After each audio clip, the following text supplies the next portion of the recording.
এখন আমি চাচ্ছি আমার বেটাকে আপনার হাত থেকে যেভাবে হোক প্রশাসন থেকে হোক আমার বেটাকে আমার কাছে ফিরাই। আমার তো 5টা বেটা, আমার ছেলে তো কোনদিন এক রাত আমার সারা থাকে তো বেটা। আমার ছেলে মেয়ের আগে কোথায় বাপের বাসায় যাইনি,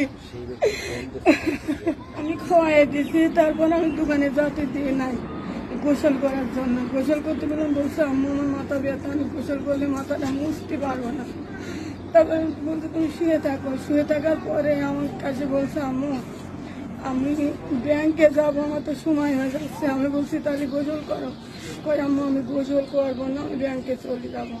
তারপর আমার ডাকলো, আমি আমার আরেকটা জাগ চুলার উপরে রাখি, আমি ওর কাছে 5 লাখ টাকা দিয়েছিল। দেওয়ার পরে এখানে যেন বলছে আম্মু আমি চলে গেলাম ব্যাংকে।